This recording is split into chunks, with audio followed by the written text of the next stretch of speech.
Fantastic. Okay. Well, welcome everybody. I think Marion's given us all a good warm welcome. Today's presentation is all about food and waste. The two do link quite nicely together, but as you can imagine, it's quite a huge subject. So let's crack on. We've got 6 sections to this. As Marion's already said, we've got a couple of people joining us to talk a bit more about some of the sections. So food not wasted, I'll introduce that, and then Mary will take over for a couple of 3 slides. And packaging, again, I'll introduce that, finish off from Mary, introduce that, and Kerry from Food for Thought will take over from that. The largest section out of the 6 is sustainable food, because there's an awful lot of information out there. We'll bash through them as quickly as we can. If you would like to ask a question, do stick your hand up or ask it in the chat. Hopefully between myself and Marion we can monitor that and answer your questions. I shall begin. So first section is sustainable food. It's important because we've all heard about our carbon footprints, but it's not just about fossil fuels. But let's start with your carbon footprint. As you can see, food, agriculture, forestry and land use is nearly a quarter of global greenhouse gas. That's what GHG stands for, emissions. And did you know it could actually be your biggest source of carbon in your daily life? In the UK, it's the second largest contributor to individual carbon footprints. And this is caused by various stages in the cycle of foodstuffs. So food doesn't just exist on your plate, despite my 4-year-old thinking that it does. It has to be grown, it has to be processed, transported, does have to be stored and cooked. And of course, there's waste at the end, which is, funnily enough, why we're putting waste at the end of this presentation.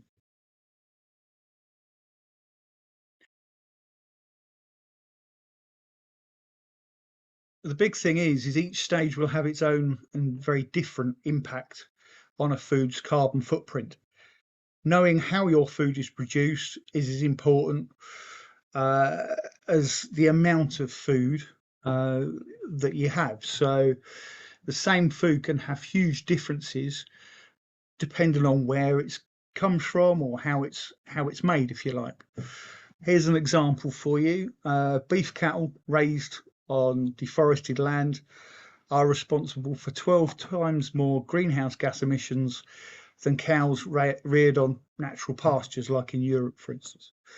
So the average beef from South America results in 3 times the amount of greenhouse gases as beef produced in Europe, and uses about 10 times as much land, which is also something to really consider when you're looking at what impact your food is having. It's going to be quite a few graphs, so hopefully people like pictures. So this one tells us that in Latin America, see Brazil, Argentina, 2 very big producers of beef, the emissions, the land use and the water use are all at the top of the table. So water use, you can see there's nearly 400 litres compared to Europe, which is about 175. Asia is about the same, but then if you look at their land use, it's minuscule in comparison, and their emissions are also at the bottom of the table too. So depends on what climate and what sort of land you're trying to grow stuff on, not just beef, is how environmentally friendly it's going to be. So started talking about beef, so I've shown you this example here. So where does our food come from in the UK? About 46% of it is imported. No country provides more than 11% of our food, apart from the UK, obviously. And by value, £48 billion of food, feed and drink was imported, and £21.4 billion was it exported. This picture on the side here is quite fascinating, really, because you can see, like, if I pick on lamb in this instance, we're almost self-sufficient in lamb. We've got 374 million of exports and 412 million of imports. If we didn't import the nearly 10,000 tons of lamb from the Anzac countries, you can see that we'd almost be self-sufficient. It's just that people like to see their lamb coming from New Zealand, people like to see their bacon coming from Denmark, and of course beef. It's a big thing to have Irish beef. People believe it tastes different, so it comes from different parts of the world. But you can also see that there's also a lot of emissions, a lot of transporting going on, and perhaps unnecessary transporting going on around the world for certain products, and not just meat. So getting away from meat, foods with the lowest greenhouse emissions are plant and vegetables, but these crops can really vary depending on how they're produced. So let's take strawberries, and this is something that I didn't believe, because I've always been a supporter of British strawberries. But if you grow your strawberries in a greenhouse, giving it all the food and heat during the winter, they'll actually have a higher carbon footprint than if you got them in from Spain, which just is completely beyond what I thought was the case. So the best way to buy strawberries is obviously in season, as it is with all fruit vegetables. So I don't know, if you're like me and Billy, we like to go to our allotment and pick our own strawberries and raspberries and all the rest of it. Clearly, that's got a much less of a carbon footprint than if we got them from Spain, or even worse, if we got them from some of the greenhouses.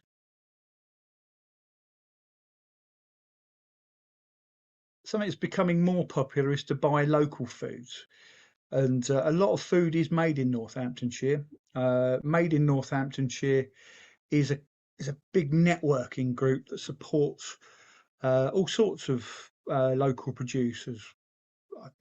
We support one in Rushden that makes flatbreads. Really nice, very simple, and uniquely available in this county because he does it as a bespoke thing. Goes to lots of farmers markets, and also is supported by Made in Northamptonshire. But you can get different beers. You can get Northamptonshire honey is obviously a big one that a lot of people like because of the pollen factor. You can also buy a lot of this stuff in their shop at Rushden Lakes, and they've recently opened a section in Jay's of Earls Barton too.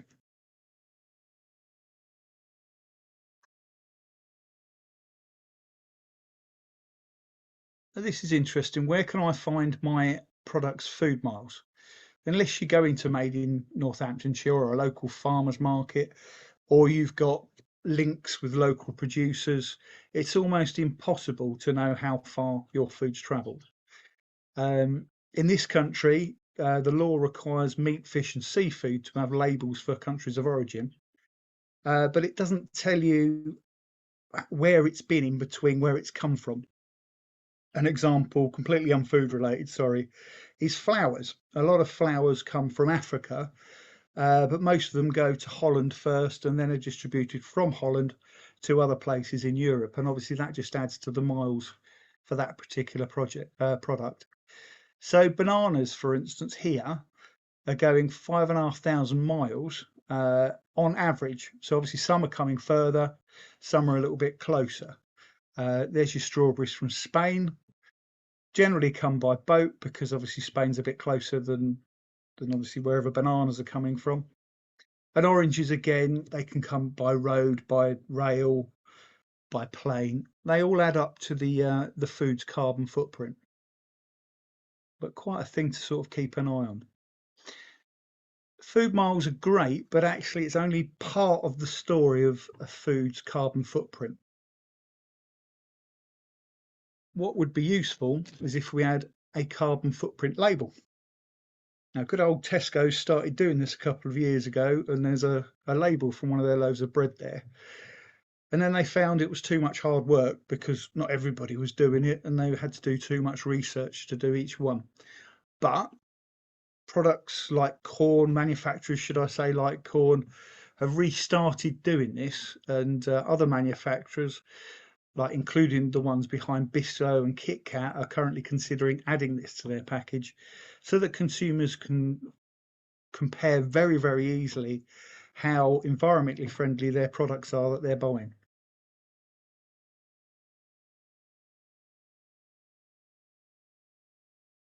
So we're talking about food, we're talking about how impactful they are. Obviously, food has different emissions to perhaps making steel or something like that.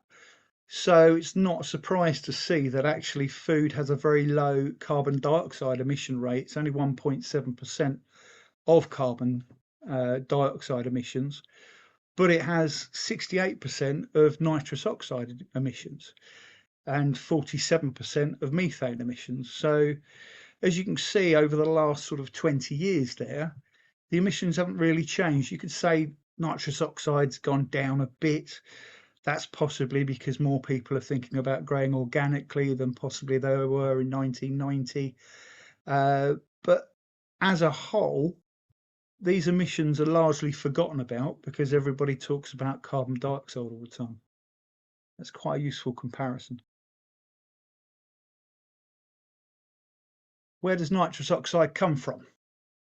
Well, unsurprisingly, it's from fertilizer. Plants need nitrogen in the soil to grow, and the way to do it, unless you're doing it organically, is to put synthetic nitrogen fertilizer into the ground.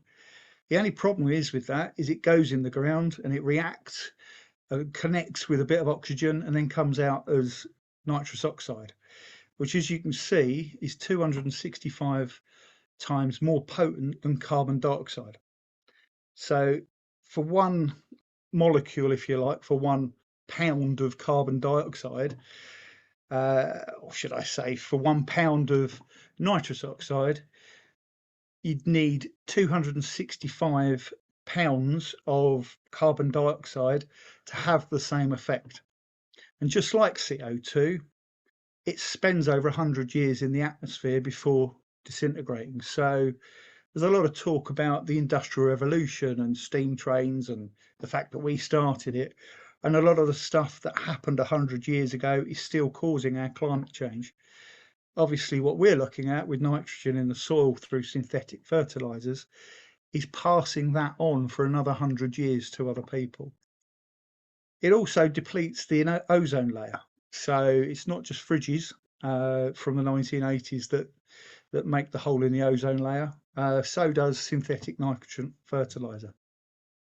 And most worryingly, because obviously a lot of countries are trying to grow more and more food through increasingly poorer and poorer soils, emissions rose by 30% in the last 40 years. So here's my first little fun cartoon for you. And technically it's graphically incorrect because cows actually burp their methane rather than pass it out the other end. But the serious point is that one cow produces 100 kilograms of methane every year on average. I haven't measured it myself, but if you extend that estimation to the entire cattle population, which is about 1 billion cattle, these cattle are responsible for 100 trillion, I can't even say it, kilograms of methane in a year. And don't forget, methane is 47 times as potent as carbon dioxide. So it's a massive issue. But I do quite like the cartoon. So okay, that's all well and good, but how much impact does food actually have? So a quarter, just over a quarter of global emissions come from food, about 26%. But more than half of this come from animal products. So 42% comes from everything like grain and wheat and, I don't know, potatoes. but your milk, cheese, meat makes up 58% of it, so that's more than half.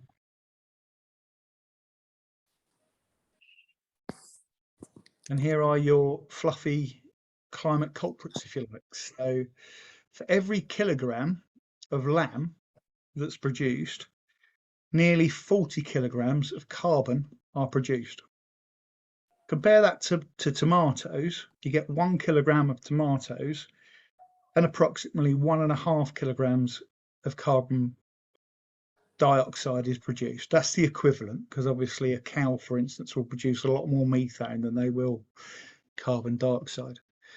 As you can see, that's why animals, if you like, are worse polluters, if you like, than fruit and veg. Mm. And to put it another way, because obviously most of this is complete gobbledygook until you actually sort of look at it as a car journey, you can see by there, lentils, strangely enough, I don't know, are less than a kilometre, 110 grams, sorry, is less than a kilometre's journey in an average sized car for a 110 gram portion. If you compare that to, I don't know, what are we looking at? Eggs. That's, where are you? Just over a kilometre. But if you compare that to, I don't know, pork, and I do apologise, I can see all your lovely faces, but it's just blocking off the relevant point. If you compare that to lamb, you're doing more than 11 kilometres for the same amount, and it's producing 39.2 kilograms of carbon dioxide. I've just been fallen on by my side. I do apologise about it. I'll sort that out in a second. It's like Arkwright's tool around here. Anywho, so why cut out meat and dairy? There's a few sort of kilometres, a few miles to get you thinking about it. Something that happens every year in January is Veganuary. And this is just something useful, just a bit of information for you. For the 350,000 people that took part in this year's Veganuary, those 350,000 people in that 1 month would have been the same as moving 160,000 cars off of the road. That's just an amazing figure.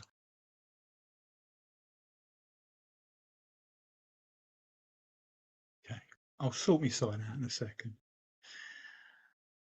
So plant-based diets basically help fight help fight climate change. As you can see again by the graph, animal products make up 3/4 of your carbon footprint. And according to the UN, one of the major reasons why we're having a climate disaster is the West's high consumption of meat and dairy. It's one of the best ways, obviously, to reduce your carbon footprint. This is a nice, friendly American graph. But bearing in mind, 14 pounds is a stone. Vegans would be about, I don't know, just less than half a stone per day, their carbon footprint. A medium or a heavy meat eater is literally emitting a stone's worth of carbon dioxide or equivalent a day. And of course, this is a big problem with a rising population. We're expecting to have another 9.7 billion people by 2050. And we're all consuming the planet's resources faster than the Earth can replenish them. Without change, we're going to need 3 of these spinny things, 3 of these Earths to feed us. And obviously that's based on what we've got now with climate change, with the current weather conditions. If you saw the news earlier, you'd have seen that France is basically on fire. That's based on what we have now. Climate change is only going to reduce our capacity to feed people. So it could be another 2 or 3 on top of that. But it's not just about being able to feed people. It's not just about emissions. it's not just about sort of growing demand. You can see on this graph here that actually it's not just that people are, like, the population's growing. A lot of countries are thinking, oh, I quite like the look of American life or British life. I quite like McDonald's is becoming quite popular, or pretending to be American, like the Chinese, for instance. I'll pick on the Chinese. 20, 30 years ago, they were very low meat eaters. Now, of course, their standard of living has risen and they've got a lot more disposable income. They're quite high meat eaters. And this is something that's happening all around the world. As a lot of the world is changing from a very basic vegetable sort of based diet to quite a protein rich diet. And feeding that is obviously dairy products and meat. So you can see why actually the most popular meat is changed from pork or beef to poultry. And that, over the last sort of 45-year period, has more than doubled the amount of poultry that is needed to cope with the raising demand.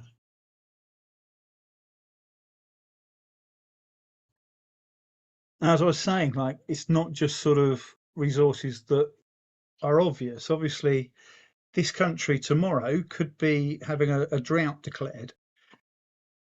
If you look at how much water a kilogram of potatoes makes compared to a kilogram of rice, for instance, it's nearly 10 times the water needed to have a kilogram of rice compared to a kilogram of potatoes.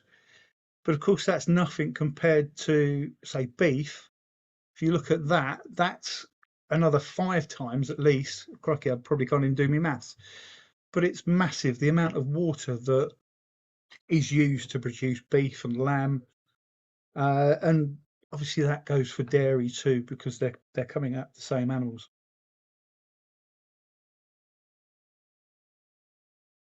So, okay, you've given up meat. You haven't, but you might have done. And you're thinking, I want to grow all these crops, but I've heard that soya uses a lot of land, or oats use a lot of water. Yeah, that's true. Perhaps almonds uses quite a bit of water. But say, did you know it takes 74 litres of milk to make one single glass of almond milk?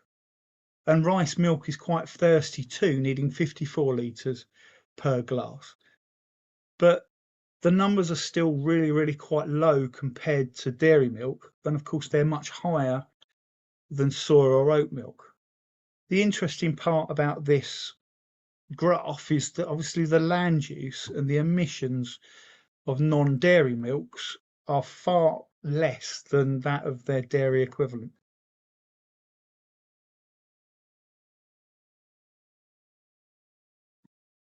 And of course, it's not just water, it's not just emissions, it's also about the land. With more people, we will need more land to grow stuff.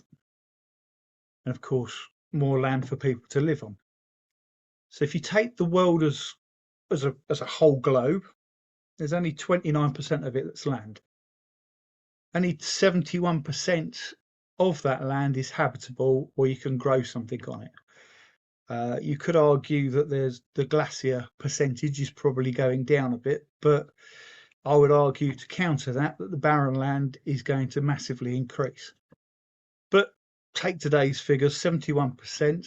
Of the 71%, more than half of that is used for agriculture at the moment, with the rest being forests, shrub, built up land, which is a tiny percentage if you're taking the whole world in total, and things like rivers and lakes for fresh water. But we're talking about food. So 50% of the habitable land is agriculture.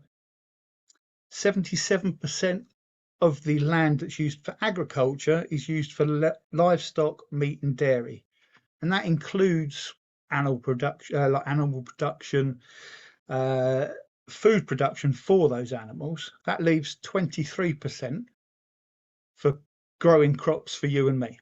So, like your potatoes that I was talking about earlier, your wheat and your rice.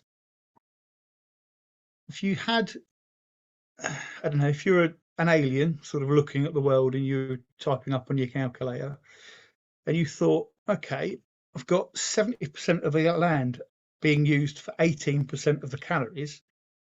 You mean you wouldn't need much of a calculator to work out that that's bonkers, really. And actually, the counter argument is, of course, is that dairy and meat does have a larger protein amount, but still, it's only 37% of the global protein supply compared to 77% of the land.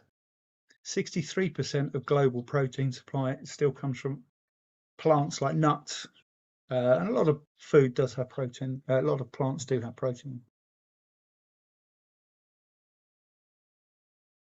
One of the shocks over the last century is that we used to have oceans that were absolutely full of life. And due to modern fishing methods, where you basically trawl the bottom of the ocean until it's completely a desert, in no other words, there aren't any fish anymore. So we're having problems trying to keep up with demand. So the annual fish catch has risen from 18 million tonnes to over 90 million tonnes over the last 100 years. In UK fisheries alone caught over 600,000 tonnes of fish and shellfish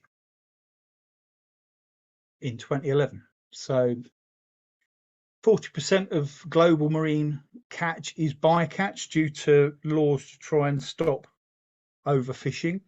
Problem with bycatch is that it's just tossed back in the ocean as dead. So it's almost better to actually use what's trawled off the bottom of the ocean rather than just wasting it. So what's happened in more recent times is that fish farms are becoming more of a thing. So like Scotland and other parts of the UK is actually full of fish farms, and now almost 50% of fish that's available for consumption is from fish farms. But by 2030, an additional 23 million tonnes of fish on top of the 90 million tonnes of fish will be needed to maintain current levels of fish consumption and to cope with increased world population. Clearly, if there's no fish in the ocean anymore, it's going to have to come from fish farms.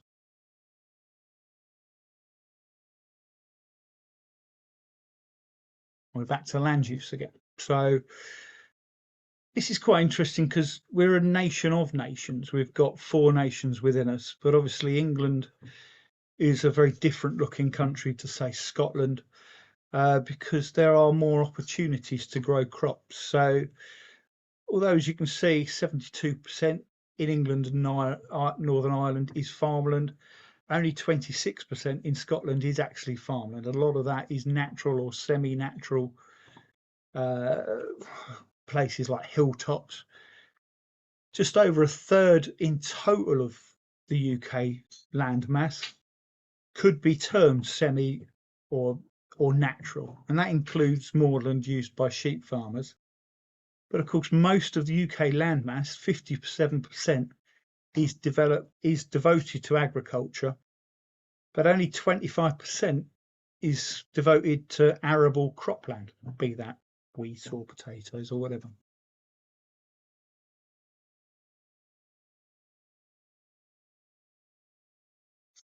This is a map of the UK. You can see roughly what areas grow what. So generally towards the east is more arable, towards the west is more mixed or cattle. Tends to be wetter on the west and drier on the east. You can see there's quite large portions of the country given over to market gardening too. But the writing on the left-hand side there shows you that livestock in the UK eat more than half of the 20 million tonnes of cereal consumed in the UK. That's over 50% of the wheat and 60% of the barley grown in this country.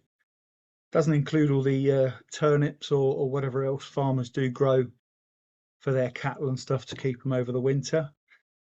It does mean, though, that 55% of that 25%, if you remember me talking about the arable land, is currently used to produce animal feed. So only 45% of the bits that we can actually grow crops on in this country is actually growing crops for human consumption. And that works out to just over 20%, just over 10% of the UK land.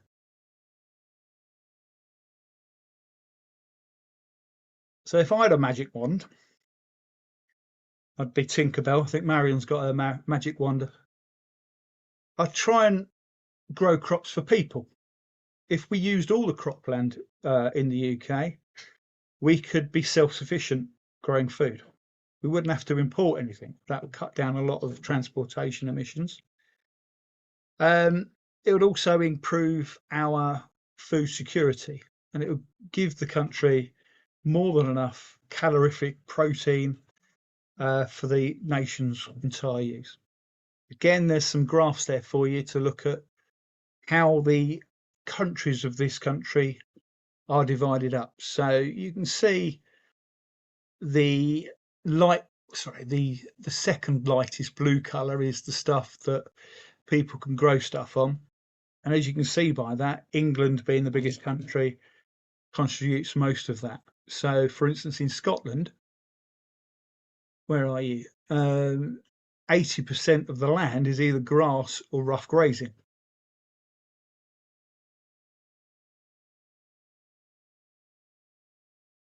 Imagine if we weren't using all of that land that is on there for grazing. Just think what we could do to rewild the country to stop the decline in species that's been happening over the last few decades. So since 2002, we've lost more than 53% of our animal species, or the numbers of animal species have declined in the UK.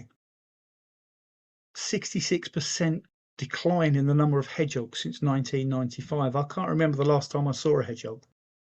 I can't remember the last time I saw a butterfly. It was yesterday at the allotment, so I can't sort of point that one out. But 70% less butterflies in the UK because we're using so much land for other bits and not working with nature. If we were able to devote all of that land, and I'm not saying we should or we even could, it would offset 9 years of current CO2 equivalent emissions, which is a huge amount, bearing in mind how much we're pumping out into the atmosphere at the moment. Here's a slide that Marion won't have seen. Something called permaculture, which originally was a mix-up of permanent agriculture and has recently been changed to permanent culture. Permaculture is a way of doing things that respects nature. It works on a design approach on the understandings of how nature works. So this is an interesting picture, but basically the centre bit shows you it's got 3 ethics: earth care, people care, and fair shares. So there's quite a few, there's 12 points going around the outside. And it's just it's a toolbox, if you like, of different methods that you can use to lower your impact on the planet. And one of the quotes I like best from the Permaculture UK site was, "Tread lightly on our planet in harmony with nature." Because if we live like that, then surely we've got a better chance of making the earth recover and us all basically living in a decent sort of world. Part of that is growing organically. The essence of organic growing is to work with natural systems and cycles like permaculture. And the basic principle is that the soil is as important as the plant it supports. There's 2 charts here that basically show you the difference between conventional synthetic fertilizer, traditional farming as it is at the moment, and growing with organic methods. As you can see, there's a lot more positives to organic. The yield isn't really affected, although like your current farmers will tell you it is. Nutritional quality is probably about the same. But for everything else on there, including the ecosystem, including reducing worker exposure to pesticides, and particularly things like minimizing energy use and soil quality and biodiversity, the benefits are much bigger with organic methods. Of course, you can grow your own food as well. So here's Marion doing a bit of gardening. And actually, she's doing very well. She started on her allotment this year, and she's the produce that she brought back from her allotment last night made me very jealous. But there we go. So, in essence, gardening itself is a very eco-friendly way of doing things, as long as you're not using chemicals. Growing food organically means sparing the earth of water, soil, and air pollution. And of course, the flip side of it is that since you're buying less food from supermarkets or from other sources, you're not contributing to the use of fossil fuels from transporting your fruits and vegetables to your local grocery. Plus, it's fun and it gets you a bit fitter. And there's over 20 sites in the old borough of Wellingborough, and that includes Wollaston and Irchester, by the way, where you could have an allotment. And a lot of allotments don't cost a lot of money. Like, this is a yearly charge. You could spend as little as £30 or £40 a year to have your own small plot, to give it a go. You're not going to lose an awful lot to sort of try it to see if it works for you. Or if you're a complete novice, joining with Wellingborough Eco Group at our community allotment. Wellingborough Eco Group have got a plot at Ladywell Allotments in Wellingborough to give people the chance to try gardening, to try and get some skills and grow some plants. You can join our working parties every Wednesday afternoon or on some Saturdays for those that work during the week. It's a bit of fun. Tricia and John from this call have both joined me at the allotment, and Marion goes up there most evenings to give it a water. So thank you all.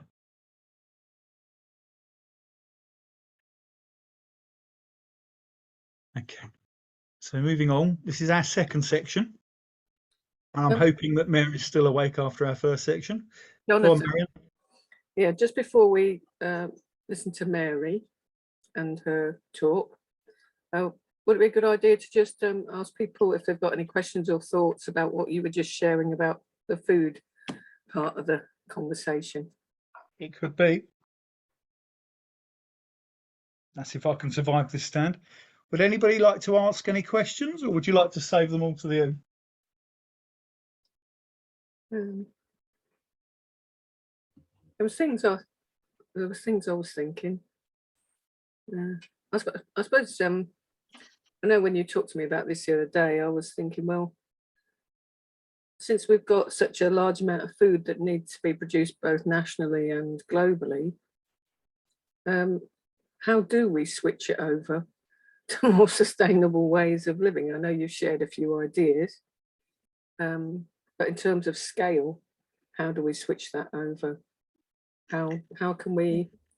I think, Marion, it's a very difficult question, because when you're used to having, if you like, cheaper sources of food coming from the likes of Ukraine and through other countries that may or may not be as stable as they could be, the thing that we should be concentrating on this country is food security.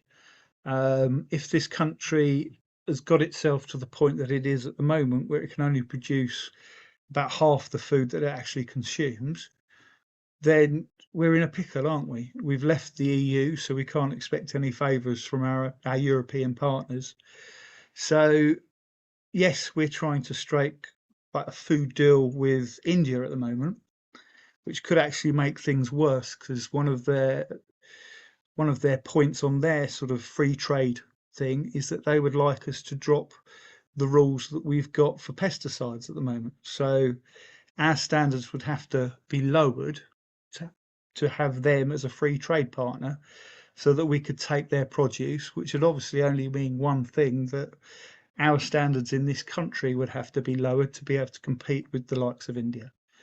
So it's very difficult. If, for instance, as we join with Australia and take a lot more of their beef than we do from, say, Ireland, which is our biggest trading partner with beef at the moment, then is that just going to create more problems, like globally, with emissions, transporting all of this meat and stuff around? Yes, of course it is. So as I was trying to explain with that last section, and believe it or not, people, that is the biggest section. Don't worry, they're not all as big as that.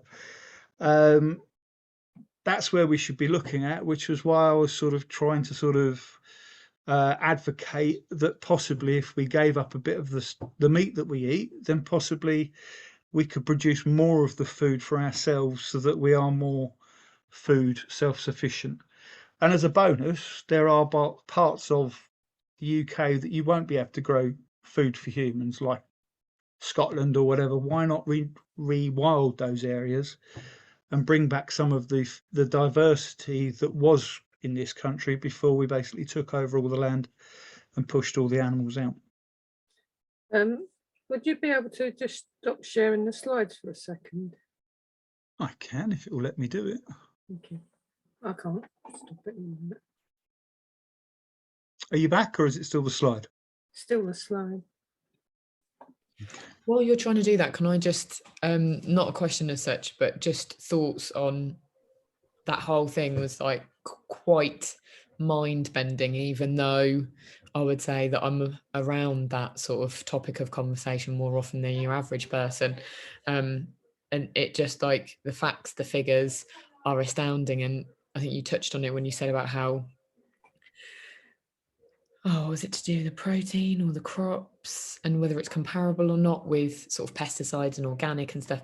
There's so much misinformation that it's horrifying, because the amount of people that I have conversations with and, oh, well, you know, it means that you know, you lose a lot more crops and you do this, that and the other else, but it's really not. And it means really not. It's less really not. carcinogenic, excuse my phrasing here, crap going into us, into our environment, into everything. But there's so much to it. And again, like when you mentioned about the strawberries, that was something that I watched on a documentary series, you know, just a BBC sort of thing. And it was like, yeah, so you've really got to, we've all got to educate ourselves. And a lot of people are so tired or just not bothered for some reason that they don't. And it's sort of, it's amazing that this is here for that. So I suppose really just rambling, but thank you, because that's like just brilliant having all of those facts and figures. And if you still decide that you want to carry on the way you're going, or we do, then, you know, all power to you. Yeah, but we were going, yeah. have that information first, then I think Thank you for that, Kerry. they're really important points, because obviously food is fundamental to our lives, isn't it? Shelter and food, it's up there, Maslow's hierarchy of needs, and it's a massive global industry. And then some of us try and do some things very, very locally, and you know, how can we switch it around? And I think permaculture does offer ideas to how to not necessarily organise things from the top down, but actually organise things from the person out, as it were, how we in our communities can meet our needs. But, you know, there is that constant anxiety that might live within us about scale, you know. But I think your point's very well made, Kerry, that actually if we were to able to wave our magic wand, and I've got my magic wand sitting here, my magic wand. No, I knew you wouldn't let me down, Mary. I've had it. If we were able to wave our magic wand, we actually find maybe that a lot of, you know, we saw it in the aeons of the old common market, where a lot of food was wasted in order to keep prices high or various other things. So and I'm not saying that that's just associated with the common market. I think it happens in a lot of ways. So maybe we're using a lot of food that we actually don't need, whether it's for us or for the animals that live on the earth, whether they're farm animals, domestic animals, or wild animals.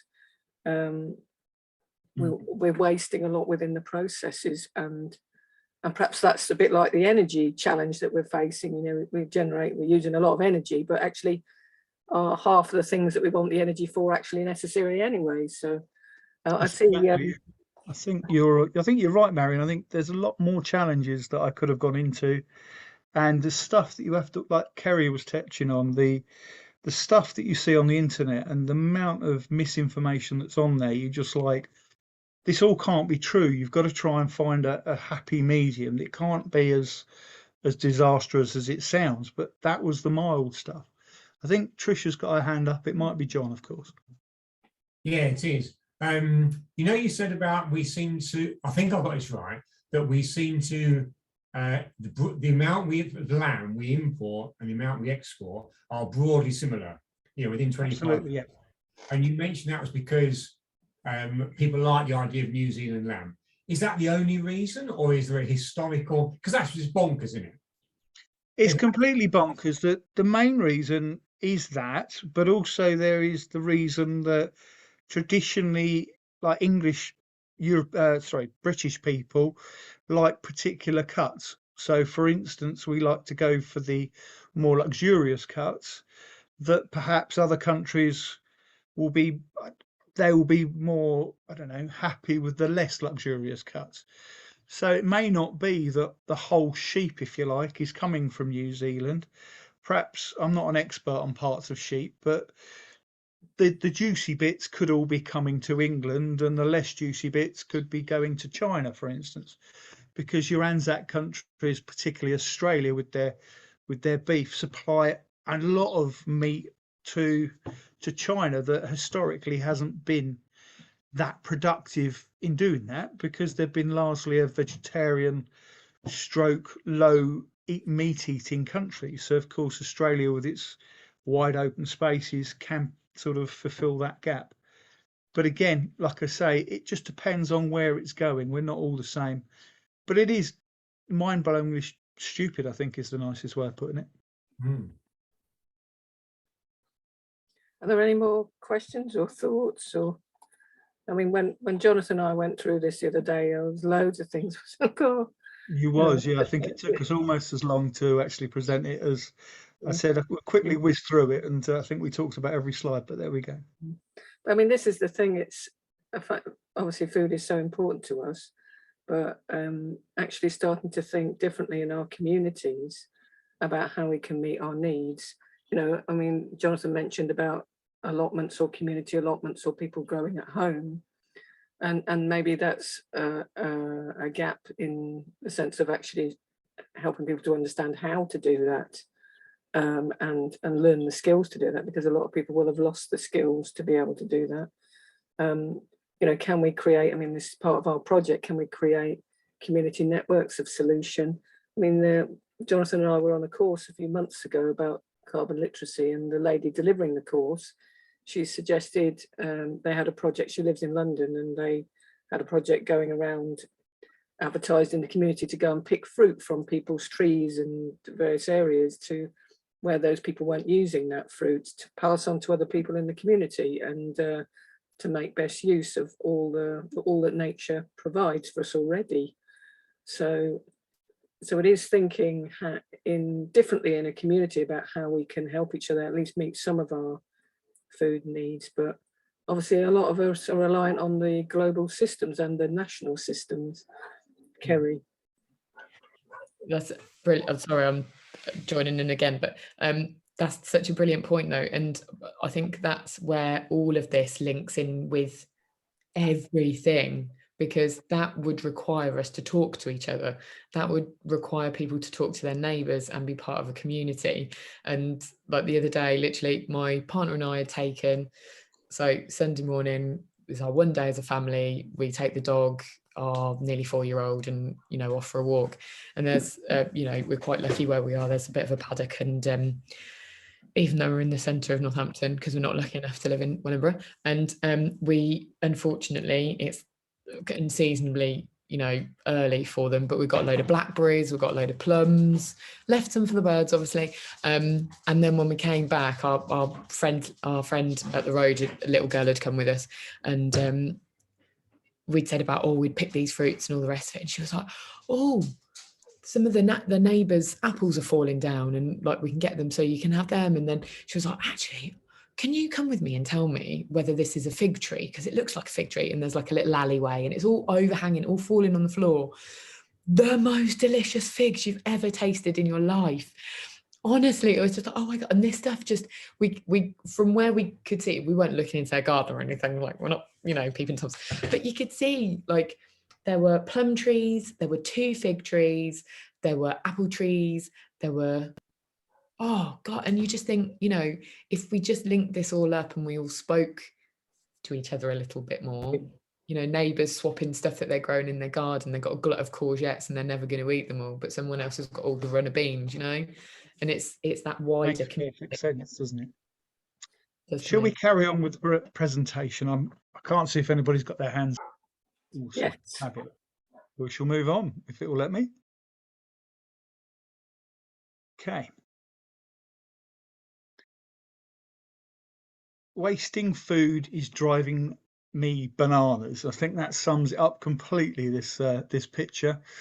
The fact that we can waste 20 million slices of bread every day, and the fact that it creates the equivalent gas emissions of 140,000 cars every year is literally bananas. In the UK, households waste 6.6 million tonnes of food and 4.5 million tonnes of edible food. Like every year is just absolutely bonkers. And the amount of edible food wasted could fill 8 Wembley stadiums. Hope it drives you quite as mad as well. One more slide and I shall introduce Mary. I can see she's chomping at the bit. So it's up to us, obviously, to cut that. By cutting food waste, the average UK household could save nearly £500 every year and positively contribute to the UK's waste reduction targets. When food breaks down in landfill sites, there's no oxygen, so it has to break down without oxygen, and that produces methane, a bit like your cow's tummy, which, as we said earlier, was something like 47 times worse than the carbon dioxide it would have produced if it was just left on the land. Around 8 to 10% of the world's greenhouse gas emissions relate to food waste. And 70% of the food that's wasted in the UK is wasted by us in our houses. See, there's a little blinker there. There's a website that you might want to look at, and they've got an absolute stack of other facts about this. And of course, they're all at it. But Friends of the Earth, there's some more for you. 500 million chickens, that's like nearly one for every person in the UK, are wasted every year. 240,000 tonnes are wasted by UK supermarkets every year. And 100 million pints of milk are tipped down the drain every year in the UK. So that's like 2 pints each, even those of us that don't drink the stuff. And we've just talked about supermarkets. They do get all of the negative headlines. And yeah, they deserve it, some of them, to be fair, but some of them are doing something to donate to people like the redeemed funds of this world. Tesco's became the first supermarket in the UK in 2020 to team up with an American food app called Olio to share that extra waste rather than just literally chucking it away. And it gives people in the community the opportunity to share it with their neighbours or to give it to community groups like Redeemed Funds, like other community groups in the town, completely for free. Are you ready, Mary? Is that enough of a build-up for you? Okay, I'll hand it over to you then, Mary. This is the stuff that I shared with you.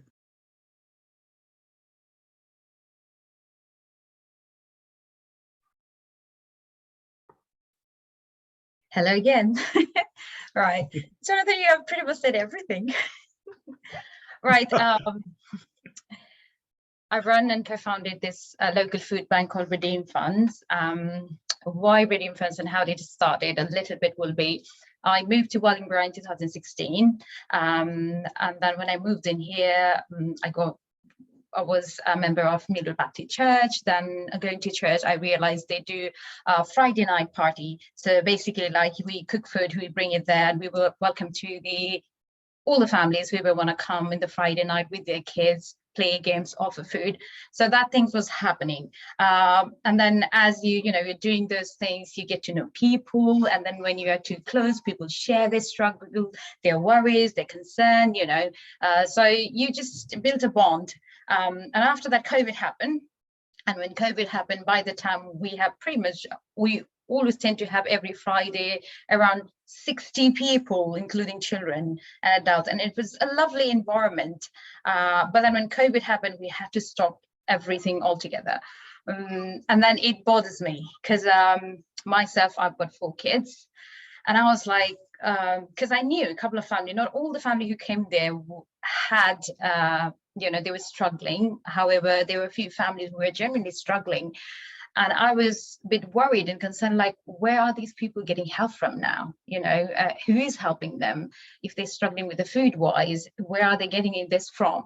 So that was the thing that bothers me. And we had a contact details of one another. And then I spoke with my husband. I said, maybe we can help a couple of family every week. We could afford it. So I was like, yeah, we'll do that. So I got in touch with those persons and families through the details I have. And then I said, we're happy, we've got a couple of bits, would you like to take it? We're happy to donate. So that's how actually it started. And then I spoke with my team, trustees of Redeem Funds. It's basically, I moved from Hampshire County, and there is my whole team. I'm the only one odd and out in Midland here. So I said, guys, I think Wellingborough needs help in a food wise, because I have seen a lot of food poverty in here, and people do need help with that side. And they were like, you are all alone by yourself. What do you want to do? And I said, I want to do a food bank. And will you be able to do it? I said, yeah, I can try and see how it goes. Then from our own garage, so we emptied it. We started, buying by ourselves. We bought tin and can items and started doing that way. That's how it started around the first hit of pandemic. We started making some food parcel and giving to the people. So it's like a word of mouth. It was happening. Then after like certain 6-7 months, I got in touch with Fair Share. And then they were pretty much a little bit aware of what Redeem Fund was doing in Wellingborough and Capper Road. And then I explained it a little bit of, these fresh foods and those kind of will help a lot, because in food parcel, we normally put tin and can items. So they were like, yep, do some couple of trainings, and they had a visit. They were happy with it. And then that's how it got clicked with Fair Share. Started collecting this surplus food from different stores. And that's how it started. And then we are here now, and all the figures so far we've been doing the amount like more than thousands collections, and equivalent to how many kilo of food we've been collecting, we have collected, and then CO2 savings. So yeah, that's what we do. So every pretty much 6 days a week, I would say. So Thursday, Friday and Saturday in Capper Road, that's where I live. From my driveway, we have a small built-in lean-to. So we do normally all the collection are in the nighttime. I've got a couple of volunteers who go out with me in the nighttime to the different stores in Bedford. Sometimes we've gone to Milton Keynes as well. And then Northampton, Kettering, Rushden. So any stores that will offer us surplus food, we go there, we bring it back in the night, we sort it out. Sometimes it can be 11 or 12 o'clock, we'll be out. I'll be out basically sorting out, making ready in the morning for the families to come. And then that's how family do come there. We always suggest family to be considerate to us, others as well, and just to take what they need for the day, because we are open pretty much, very much always 5 days a week. We are open there. It's a fresh food, breads and those kind of things. The issue was like, we started getting a lots of bread. And then when people knew that every day you can have, when we first started with, people were taking loads of it, thinking that tomorrow it's not going to be there. But when they knew that, oh no, it is there all the time, like 5-6 days in a week. So they just started taking how much they needed. But the amount of bread been produced and given to us, and I was like, I never knew in my life that there are different variety of bread. I only knew 2 sort of bread, brown bread and white bread, that's it. I even didn't know about seeded bread as well. And where I grew up from, it's not in a village. I grew up in a city state. However, we had a big farmhouse, so we have grown and we've stored the food. So I have never heard when I was 25 years old, nothing I have heard of like expiry date or anything.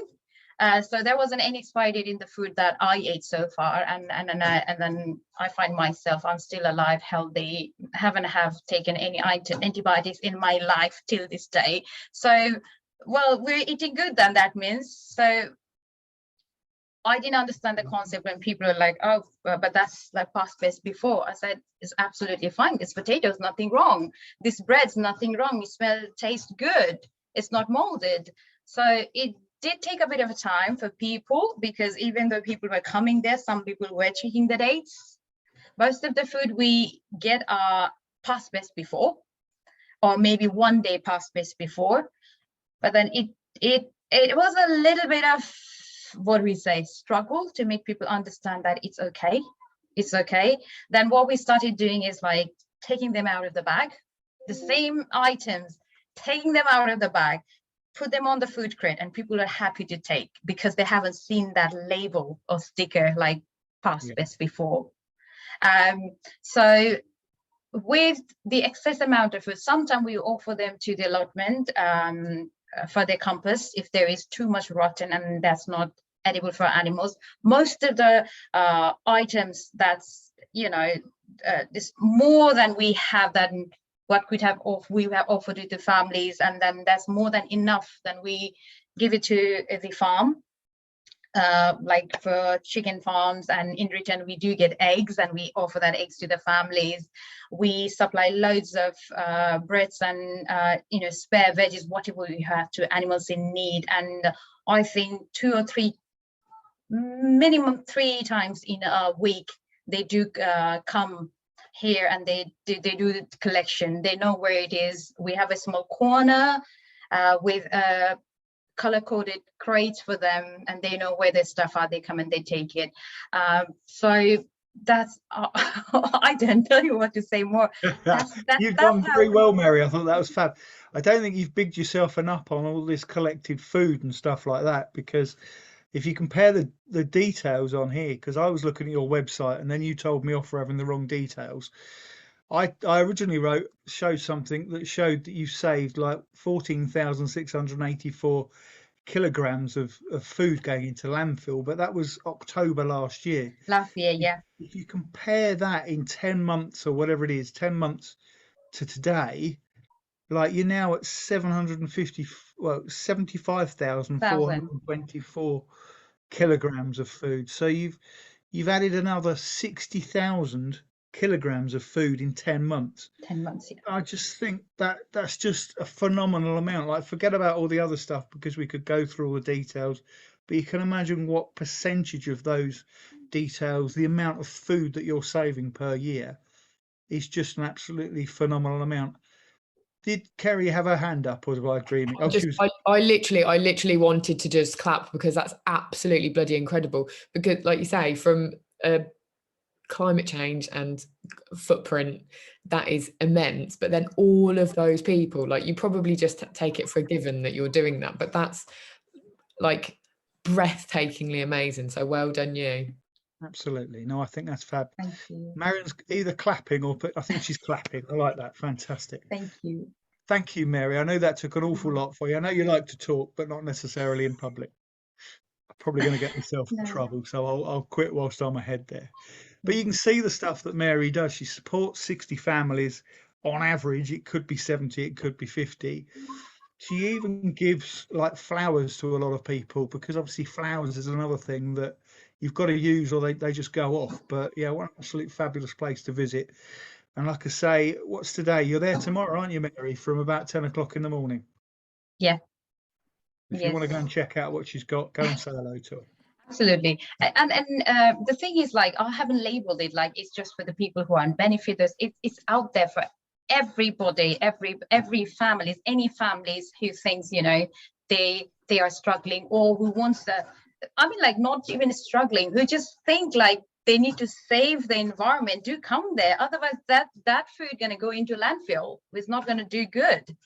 Absolutely. And the other thing you forgot to mention is that you give a load to sort of other community groups, like Little Old Wellingborough Eco Group. We've actually started a project because of Mary. It wasn't to compete with Mary. Far from it. Mary was donating food to our swap shop every week, and it became such a draw for people that we thought, well, let's build on this. Let's call it Food Sharers, and let's get all of the food sharing people together.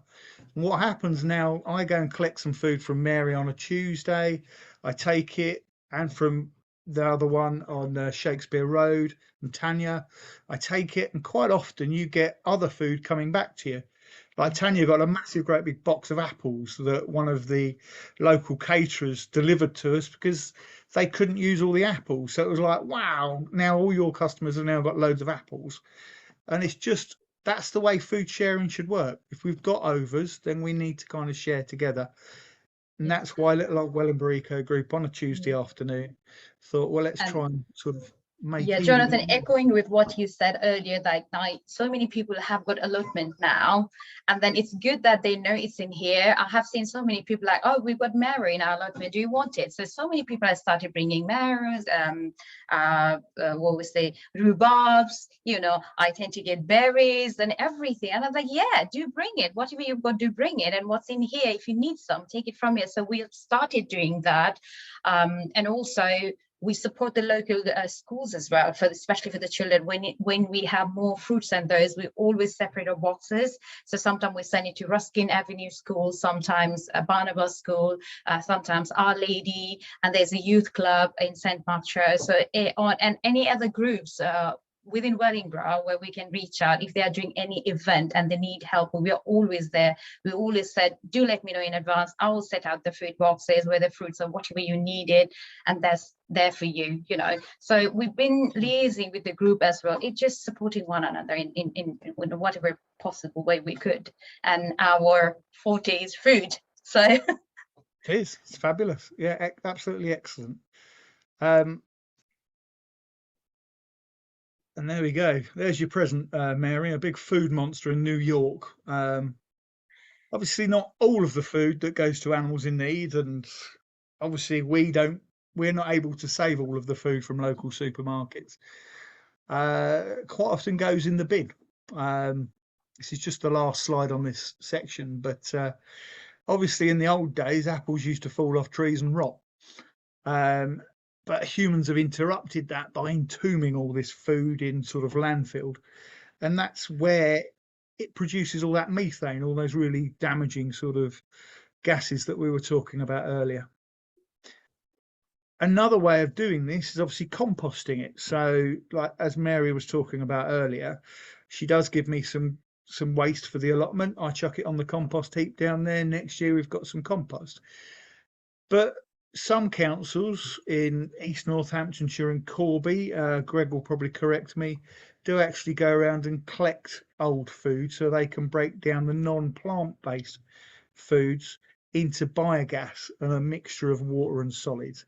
And that's called anaerobic digestion, which is exactly the same process with a few microorganisms that happens under a landfill, but obviously it's controlled so you can get the benefit of it and make biogas. Plus, I just like that picture. Jonathan. Greg, I can't even see you. I can see Jane eating whatever she's eating, which looks tasty. There How are we go. you, Greg? Are you all right? I'm all right. I just wanted to ask you, is there someone doing something similar to what Mary is doing in Wellingborough, in Kettering? Or what similar to what you're doing also? There are groups that are doing things in Kettering to a lesser extent. I think Mary is the queen of food saving. I don't suppose she'll mind me saying that. In fact, I can see her chuckling. But yeah, she certainly does it a lot more than others. All shops, including, dare I say, a co-op, do different food sharing sort of things. So, for instance, the ones in Kettering will be available for different charities and stuff to collect, just like Mary does at Tesco's and Co-op and other supermarkets around the county. But I just wonder if you've got a way of finding out, or Mary's got a way of finding out, if they're able to distribute all that food, or if they're having to waste it. Do you know what I mean? Yeah. You know, maybe they need some help of some kind. I don't think Mary has a problem with getting rid of the food, do you, Mary? I think is the nicest way of putting it. I think probably Mary's quietest day is possibly a Tuesday where we kind of do help a little bit. But no, there's more of a need in all of the towns, I think, for all the food that's wasted. The shame is that some supermarkets still just waste it rather than share it. So there is a slide coming up about sort of recycling and stuff, and the same ones that don't do particularly well on recycling don't do particularly well on food sharing, I'm afraid. But That's a pity. yeah, the people like you know Des and Emily from the Green Party Yeah. they're involved a bit in sharing sort of food and different resources in Kettering. So they're possibly the best people to speak to, or I can speak to them to them on your behalf if you wish. Yeah, I just wanted to find out a little bit more about how they're coping with that, because I'm thinking a little bit ahead and winter's coming. And I just wanted to ask Mary a quick question. Did you find that demand was the same or higher during winter? I think during winter time it's more. I don't know, maybe it's because the amount of money goes in the bills, and you know they will struggle with the food, could be. But when you said about catering, it's the Shack Food Project, if you know, in catering. Claire Gooney, she runs it, but a little bit in different way. Her side is she takes everything like kids' clothes and those things. I have only stick with the food side, otherwise my house will turn into a dumping ground.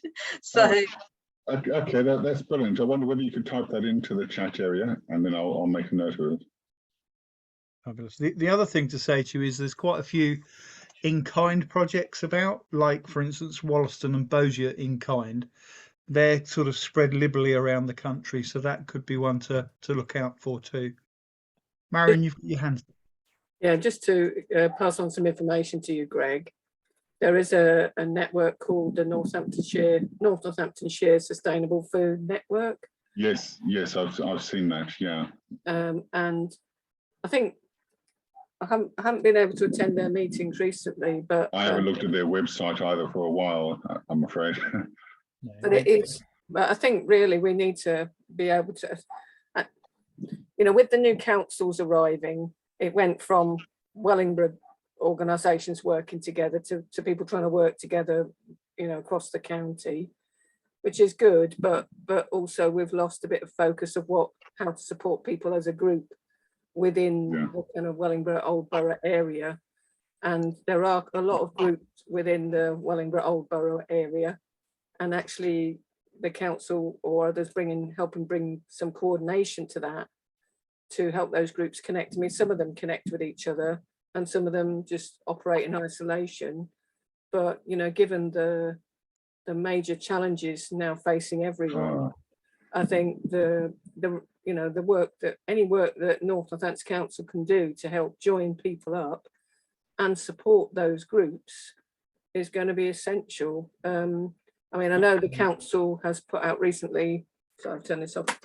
The council has put out recently about another community grant for people, but a lot of organisations, one or two person bands don't necessarily have the skills or ability to apply for those grants, but they really could benefit from those resources. So, you know, what some organisations in this town have done, like Lammas Hall, like Victoria Centre, like the Eco Group and others, is partner up with some of those groups and try and support those groups to constitute themselves and go for grants, etc. Yeah, I think you're going to have to encourage people to do that, to partner up. Yeah, but the problem is, Greg, that a lot of people, and I'm not going to speak for Mary at all, but a lot of people are running. I mean, you heard what she was saying. They're doing it 6 days a week. You know, they're doing the job. They're sharing the food. They don't necessarily have time to sit for hours and hours and fill in grant forms. actually there's an onus, I think, on the council to do some of that work with them, you know, and help those groups get that resource that they need, because they're doing a wonderful job with very little resource and often drawing on their own money. So, you know, that community leadership can come from the community, but also it is a role that needs to come from the councils, particularly North Northants. I mean, it can also, you know, hopefully Wellingborough Town Council will do a bit more on that. But, you know, I think North Northants has really got to look at this, how to support the bigger groups, but also the smaller groups, because there's a massive amount of work being done by the smaller groups at the moment. Yeah. Shall we move on? Sorry to interrupt. Oh, Greg, go on quickly. So just quickly, I'm going to be having a meeting with health and well-being. I think this might early in September, and I'm going to put that. I've got food on the agenda already, but I'm going to add this onto the agenda. Fabulous. Yeah, the Sustainable Food Network's quite a resource, actually. It's got a map of all the food sharers, including sort of Mary and Wellingborough Eco Group at Glamis Hall. So I guess they would probably, bearing in mind the people that run it probably do come from Kettering, would probably have the food sharers on there. Shall I carry on, people? Thank you. Fabulous. Kerry's poised to go, I can see. Okay, packaging. Again, we'll have a couple of introductory slides, or one possibly. And then Kerry will tell us all about food for thought. This is interesting. It's a bag. One bag is as it could be, one bag as pretty much as it is at the moment.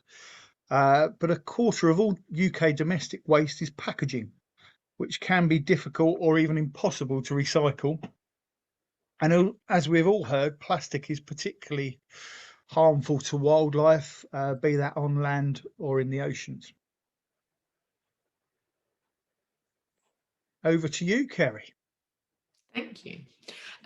So there are a couple of slides with some facts and figures, and I particularly love this one because my partner put this together when I was doing a crowdfunder for the shop.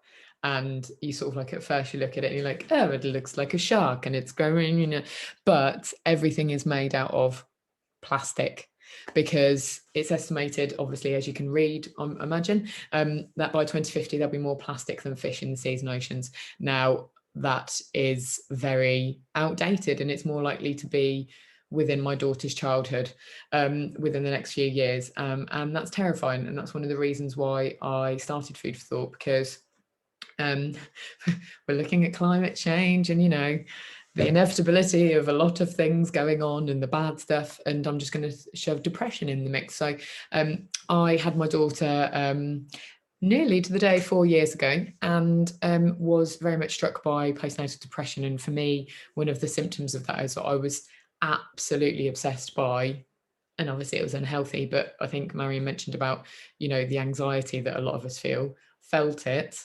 for always, but I couldn't, you know, hide from it. I was ill and I was just absolutely obsessed with the state of the planet. This was in 2018. So, you know, we'd very recently had, I can't remember the documentary, I think it's called Plastic Oceans, and then the Blue Planet 2 about a year afterwards. So people were talking about it a lot more. There were these videos of people wading through in like these beautiful exotic locations. The sea was plastic. And I think that's when we sort of really saw, oh, this is real, this is ridiculous. So, excuse me, I've got a potty mouth, so if a couple of swear words slip out, then I apologise. But basically, part of the support that I was getting for the depression and the postnatal stuff was with a specific group of mothers in a similar sort of situation, and we were having our last sort of support group, and bearing in mind my very young daughter had severe issues with tongue tie and feeding, and I was suicidal, so not in the best place I've ever been in my life.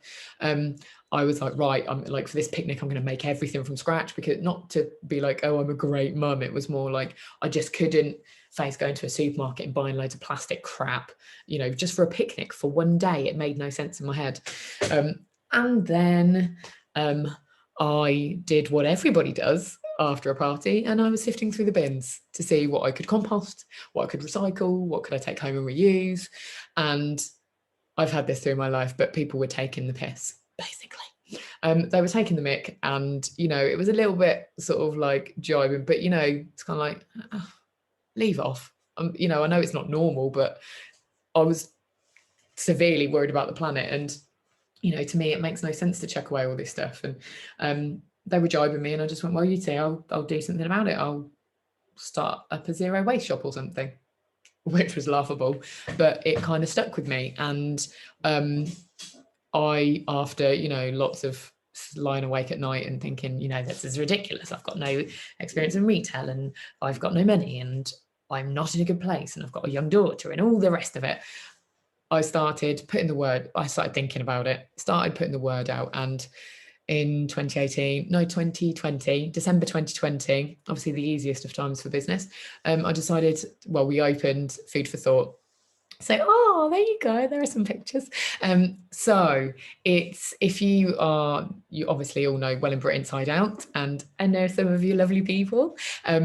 It's down the embankment in Nencourt. And one of the things that I wanted to achieve with Food for Thought was to help people to reduce their plastic consumption, basically, because if we're not producing the litter, it can't end up in a hedgehog or a seagull or a turtle or in our waterways, down our drains, in the oceans.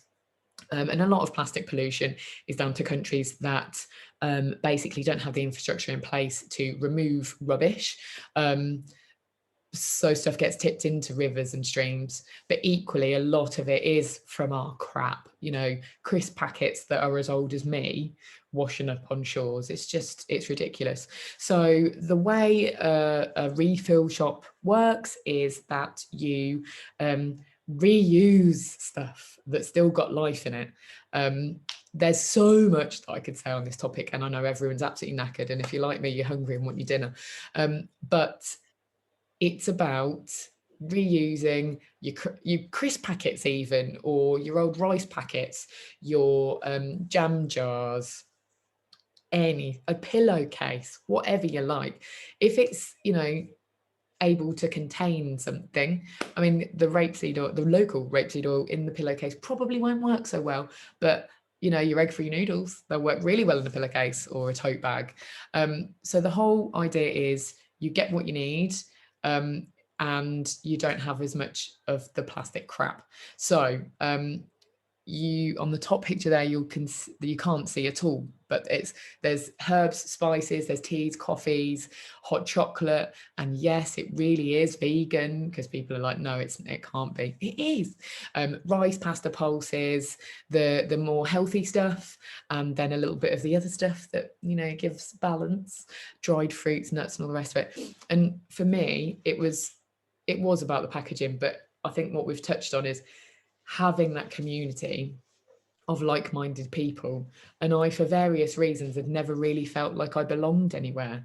And in the last 18 months, there are my peeps. I've realised, you know, I do have a place in the world, and it's with people who give a damn. The people who, like yourselves, are sat here on a whatever day we're on, Thursday evening, listening about this and actually kind of going, yeah, it's scary, but if I know something about it, I can do something about it.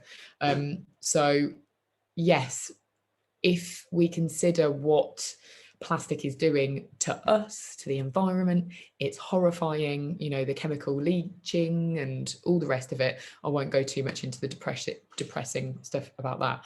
But as you can see from the figures here, you may or may not be able to read, but there are so many plastic bottles, just bottles, in an hour, in a day, in a year, and some cool graphics here. So every hour, 54.9 million plastic bottles are bought worldwide, and that would be way higher than Christ the Redeemer statue in Rio de Janeiro. Every day it's 1.3 billion plastic bottles, which obviously much higher than the Eiffel Tower. And the Burj Khalifa, I don't know, it's maybe outdated. I think it was the world's tallest building at 830 meters. So in a full year, the amount of plastic bottles piled up would amount to taller than that, which, I mean, it's ridiculous, but Greenpeace did a video recently, and like just seeing, they kind of like had the visual of plastic bottles and rubbish pouring out of, you know, all of these places. And I think sometimes when we need the visual to actually understand the scale of that, because plastic is a strong thing and it can be used wisely, but it's not wise. It's because we're lazy a lot. I mean, you know, I'm not talking about, I'm not trying to guilt anybody, but as humans, we don't use it properly. We're talking about using a very strong product that lasts forever and is man-made, and obviously a byproduct of, you know, fossil fuels, but it lasts forever. It will never go away, and we use it for some snacks. Like, my brain just can't deal with that. So I'm trying to help people to make it as easy as possible to do that. So shampoo, conditioner, washing up liquid, delicious fava beans that are grown on Britain's lovely shores, not the shores, the land. But, you know, it's really about getting people to actually think, because we're of this mindset. And I basically, from the off, I should have said, whatever you do, if you're doing something to try and be more sustainable, more eco-friendly, all power to you. You're doing your bit, you're aware of what needs to be done, whether you know how to do it or not. So you are doing your thing. But because a lot of people make a lot of money out of this stuff, a lot of us are misguided, miseducated. And that is, I think, one of the real battles, because people will do things feeling like they're doing the right thing. And recycling is one of the biggest issues with that, because we say, oh, it's all right, I'm recycling. And I totally get it. It's, you know, we need to feel like we're doing something. We need to feel that we are stopping the annihilation of our species and our planet, because it's, you know, it's hardcore stuff. But recycling is not the solution to all of the rubbish we have. Reusing is, you know, a glass jar. I should have found one. Here we go. So I do not drink Nescafe for various reasons, but a Nescafe jar, I'm not sure if you can see that, that could be recycled. What's it going to be made into? Another jar? Like, save yourself. And I'm sorry, I'm not like Jonathan with all the incredible sort of statistics, but, you know, use that thing again, even if you use it 10 times. Like, these make excellent snacks, and yeah, they're a bit heavy for, you know, if you're going on a picnic or whatever else, but I don't even think about that anymore. Like, it's just, why not reuse it umpteen times? And then when it's at the end of its life, then recycle it. Because as we're talking about, you know, sustainability, there is so much that, you know, there's so much energy that goes into recycling a product, but things like glass, metal can infinitely be recycled without their quality degrading.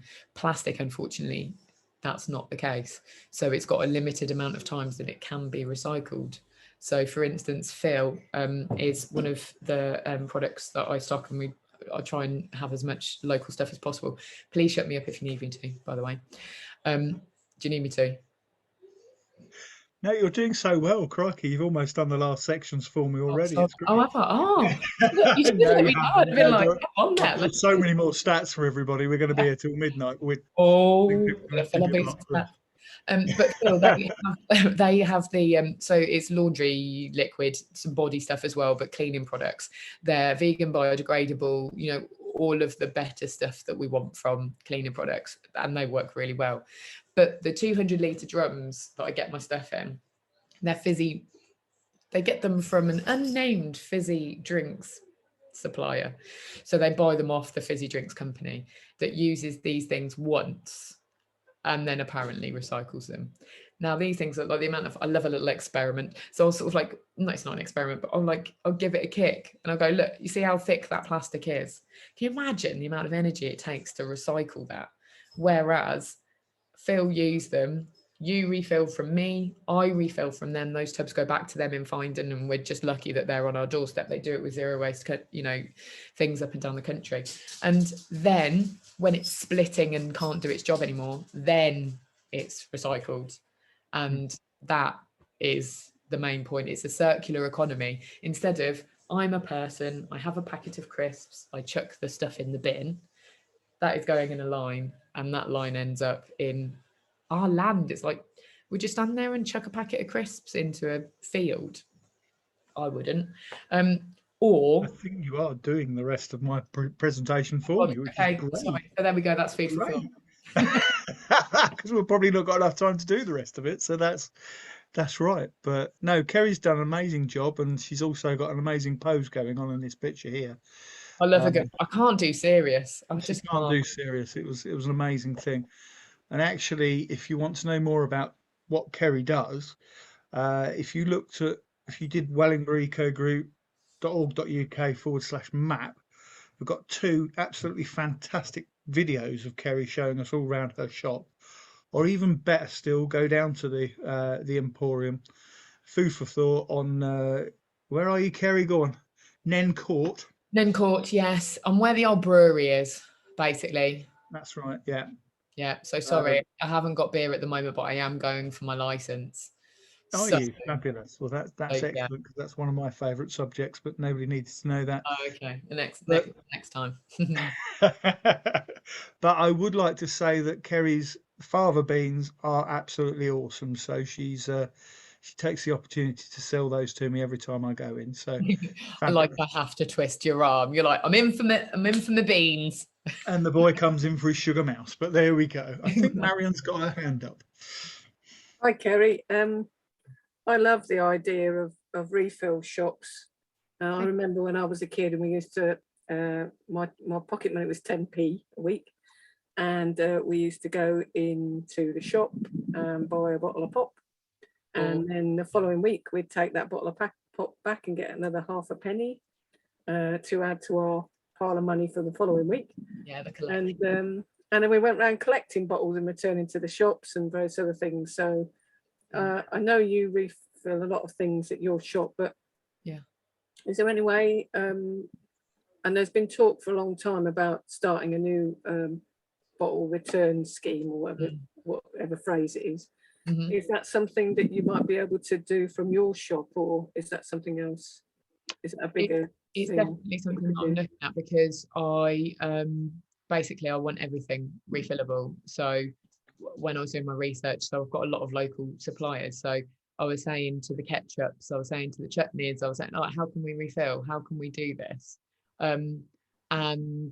Yeah, definitely. It's just, from my point of view, I really struggle to get the people who are willing to do it, the suppliers who are willing to do it, and also who aren't terrified of doing it. Because from, and I understand, environmental health and, the council's role in making sure that we're all safe with the food that we're eating. But for me, a lot of that stuff, like, I could go on for ages about the best before dates and all the rest of it. Like Mary so eloquently said, she grew up with food, not packets, and you just ate the food. You sniffed it, and if you had a bad time, or it didn't work out for you. But I think an element of that, we need an element of that kind of this being what we used to do. I remember the milkman, when we got pop at Christmas, we never got pop, but at Christmas, and then they've got the bottles back. And this is basically zero waste is, a phrase that's bandished around now, and it sounds a little bit, hipster, and I do have an undercut, so I can't talk too much about that one. But it is made out that it's a new concept. It's not. It's old. It's very, very old, and we need to go back to that. But we also need to find the infrastructure to do it. So, for instance, unfortunately, I haven't got a dairy-free milk at the moment, but with the dairy milk, the bottles go back. They're a £1 deposit, and then the bottles come back. Then you get, you swap. You either get your quid back, or you get a bottle where you just pay for milk. And that's what I want to do with everything as much as I possibly can, because that's the only option we've got. Yeah. Be fabulous if you can, because like I say, the amount of broken glass on the pavements at the moment, slightly selfish point here, but trying to drive a mobility scooter with very poppable tyres, and everybody just smashes it everywhere, is just almost impossible to get it's around. Ridiculous, isn't it? And if people were going, oh, that's 50p, exactly, especially when everybody is so happy, the only thing, the real thing that talks to a lot of people is money. Well, fine, why don't we do it? Other countries not that far away do it, and they've found a way of doing it. It's not that bloody difficult. Maybe this is an invitation for yourself, Greg.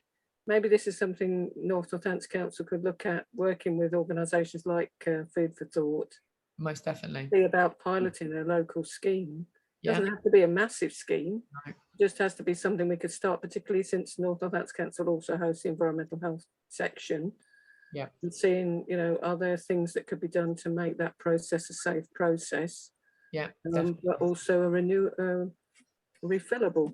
Refillable options, yeah, to make it easier, because you know it's got to start somewhere, and I'm more than happy to have those conversations if with whoever is up for that. So yeah, definitely, please. Oh, and sorry, can I just, I'll send a link, because there's a really interesting mini documentary. It was a very, very long article to read in Bloomberg, and it was about what happens to soft plastics that are meant to be being recycled. It's a little bit depressing, but again, if we don't know about this stuff, we can't do anything about it. So I will post that if anybody's interested. Actually, there's probably loads of stuff, but I'll stick it with just that one, or else I'll bombard you. Do share it, Kerry. Like I say, share it on the eco group. I know that's what that's for. Is to share sort of really interesting bits like that and get people talking about it. I just feel bad that people are going to feel like I'm ranting. No. I've just put this next slide up because, like, you were sort of talking about it between you and Marion already, about the fact that people buy all these sort of cartons and plastic bottles and all the rest of it, and this just shows you sort of like, if you're just an average Joe Bloggs that's going out to buy some lunch, and you buy 4 items, because let's face it, like all of your supermarkets do these multi deals now. They're all covered in packaging, aren't they? Like, say your sandwich is covered, your crisps are covered, your drinks in a bottle. You probably get a snack as well that's also covered in plastic. It's a lot of plastic, basically, that we're chucking away, or it could be cardboard. But you can see a lot of that, the waste from restaurants in particular, is organic waste. And I think you've all just disappeared down the bottom now, which is quite exciting. But it's a huge issue, like even just for fast food, that the UK is chucking away 11 billion tonnes of packaging waste every year. And you just think, it can't carry on. It's just bonkers. No, it's mad. And it's that it does take those conversations. And, you know, I would say I'm relatively confident and all the rest of it. But, you know, equally, I feel a bit sometimes about asking for these things. But if we don't ask, they don't know. And if we don't start voicing it with our actions and going for the cucumbers that are unpackaged and taking our takeaway containers up to, you know, for whether it be, you know, plant-based or other products, if we're not doing that and saying, I would like this to refill, please, you know, if we go to a supermarket, we'll go to one near us and they've got a deli counter and all the rest of it. The amount of times I'll go up with tubs and they insist on wrapping it in a piece of plastic thing and then putting it in my stuff. I'm like, no, I'd rather you just washed your hands and use them, please. But they won't take that. No, we're not allowed to, because of company policy. Yeah, no, I totally agree. CEO. Oh, I know, crikey, it's mad, isn't it? Mm. Anywho, it is now 9 o'clock, people, or even just slightly past. Officially we're halfway through the presentation, but trust me, the last few screens are not anything in as much detail, and I'll just run through them if you want me to, or we could save it for another day. How are people fixed? Why don't you create another week of this? Because I think it's really an important topic, and it's going to become ever more important over the next 6 months. And I think it deserves another presentation, part 2. We did. I kind of agree with that, because I'm finding all of this interesting, even though it's the world in which I'm in. We did. We do want to do a further presentation around permaculture systems and how we can organise in our communities, and maybe we could add something in around that as well. I think we knew the whole topic of food was going to be massive anyway, and then the whole topic of waste. It's just that we only had so much resource to hold the different workshops. So I think we are thinking of adding other ones in if we can resource that. But I If think you the other Any thing space is, filling? If you need any space filling, I can always rant for half an hour. Might not be engaging, but you know. Thanks. I think maybe one thing we could do as a follow-up. I know, I mean, Jonathan's got some really good slides about the waste process, and it's up to, from my point of view, it's up to you, Jonathan, where you wanted to carry on or not. But we would share the slides anyway. There's another 26 slides out of 76, so you've had 50 already, About a believe it or third not. to go. But like I say, dare I say it, and I don't want to offend Kerry or can't even see Mary now, but there we go. There she is. I probably won't sort of I'm here. hello. I probably won't sort of make it quite so expansive, dare I say. And they're pretty much, there's a lot of pictures going on there and reading off of slides, so it's up to you. But like I say, So let's have a vote then. Who wants to carry on? Put your hand up if you want to carry on, so we can see you all. nobody's putting their hand up, which is a Okay, bit silly. put your hand up if you don't want to carry on. If you want to stop now because it's been a hot day and you want to rest and you'd like to watch do whatever you're doing. Right, so I think that's pretty unanimous. That's pretty unanimous. That's cool. So if you just want to sum up and No, of course. I think I say I will share one more slide because Kerry touched on it already. So Kerry was talking about this and talking about working in a circular economy. And I think that's exactly what it needs to be. So Kerry was very much pointing out the fact that we need to do this bit here first, after we've done this, before we even think about recycling. And that is to reuse, repair and recycle and use the resources that we've got efficiently and as much as we can to extract the maximum value from them. And believe it or not, apart from the 24 slides that we missed, that's all, folks. Does anybody have any questions? Yes, I wanted to ask about coffee. I went to a particular supermarket where I normally do my shopping, and they just recently moved all the coffee from the one corner to the more forward shelves. But I noticed when they did that, nearly all of their coffee packaging that has got a plastic top has been removed. And so we end up with this very thick glass bottle with a very small amount of coffee in it, and we have to pay a lot of money. And there's no other coffee that we can buy, unless, of course, I go all the way to another large supermarket and see what they still have on the shop. I think that's very disappointing. I think one of the things that's happening at the moment, Greg, and everybody is probably seeing this, if you are buying food from a supermarket, is the packets are getting smaller, or the contents is, or rather the packets are staying the same size and the contents is getting smaller. And you know, maybe and actually it looks like they are also generating more waste, and we're getting less food or less consumables or whatever. So I think obviously the supermarkets will have various health and safety rules that they have to follow, but there's a massive amount of package reduction or contents reduction because of as well as price increases.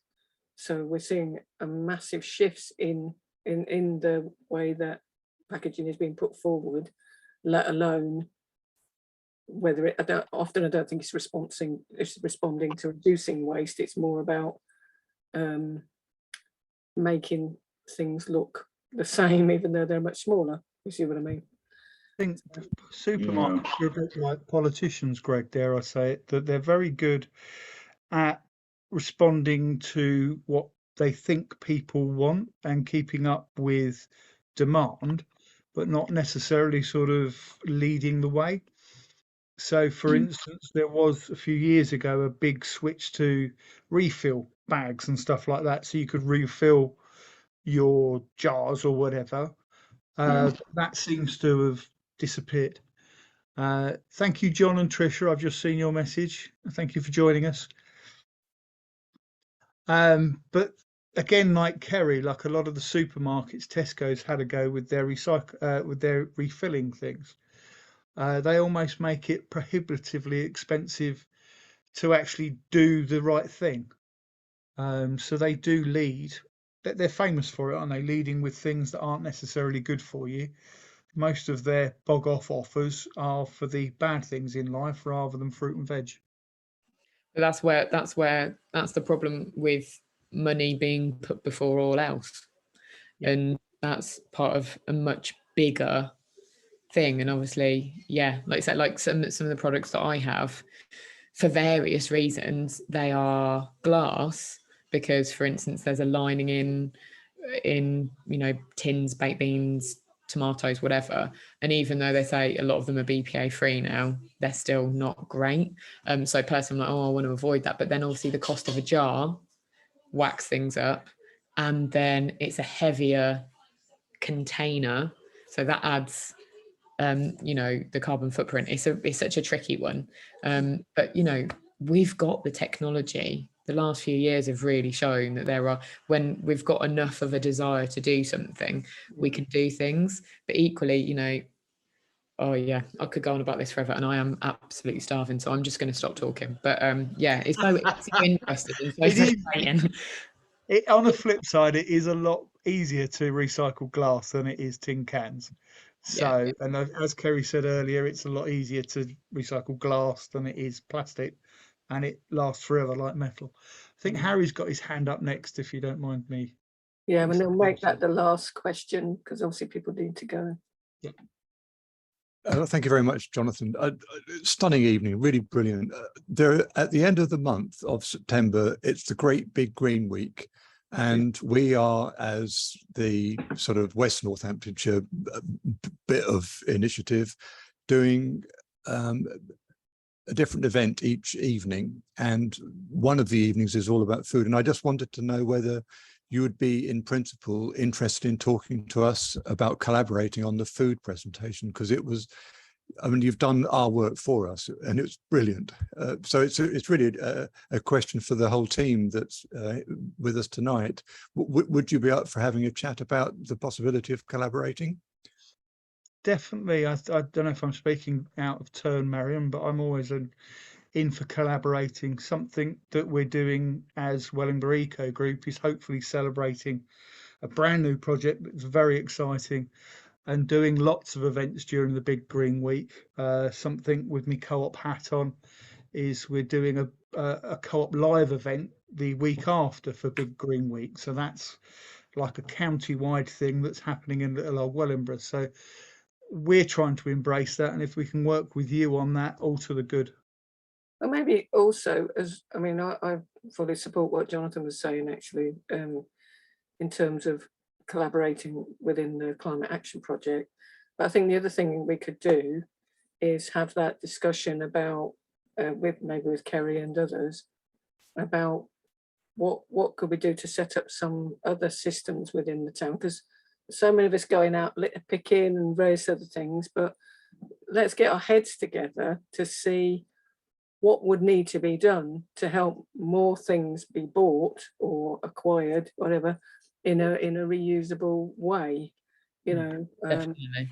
and see, and maybe you could join us on that discussion, Greg, or if there's anyone else perhaps you could speak to someone from your environmental health food section that could come and at the end of the day, we've got to get more creative with this, and the council and others and all of us need to think about how to create solutions, not reinforce barriers to this, because it's ridiculous. So actually having a discussion about how we can support, like Kerry's business or others, to have those refill options would be amazing. And the more we can do that, maybe we can invite someone from the co-op or another shop, another local supermarket, to come and think it through with us, because there has to be solutions to this, and it has to be affordable. It's got to be affordable, otherwise it won't take off. Yeah, definitely. And I'm basically up for everything. My attention span is really short, so sometimes you might actually physically have to just shout at me, or like Jonathan, we're doing this thing next Thursday. Yes, yes, good but yeah, same with Harry. If I'm not, you know, officially part of the group or anything, but if, you know, I'm very up for everything, because the more that we can empower people and educate people, the better. So, and as you might be able to tell, I'm quite interested in it. So yeah, You like passion. yeah, a bit too much sometimes. No, it's really, really good. It's really, really good. So thank you, everyone. It's been amazing. I'd like to say thank you to everybody for listening to me for over 2 hours. So well done, people. It was brilliant. Thank you. Excellent. Very good. Thank you so much. I'd Thank you. also like to Bye, say everybody. a massive thank you to Mary's disappeared off out there somewhere, and to Thank you. Karen That's for their really really good, everybody. passionate and Bye. knowledgeable sort of speeches that they said. I thought they were fantastic. Thank you, girls, for ladies. And well done, Jonathan, for your presentation. Yep. I hope you've all enjoyed it tonight, and we look forward to seeing you on our next session, which is in 2 weeks' time, and when we will be looking at sustainable transport. I think it is the next session. It is transport. So thank you, everybody, for joining us, and thank you, Jonathan, for all your hard work on this. Is that the same time? Sorry, next one. Same back channel. In fact, it's the same link actually. Oh, okay, cool. And it's the on the 24th at 7 o'clock. Yeah. So 2 yeah, weeks today. 2 weeks today. It's all about sustainable transport. And if we got time, we've got another 26 slides to fit in about waste. Okay. Bye. Take care all. God bless. Thanks, Bye-bye. Thank you all. See you Enjoy soon. August.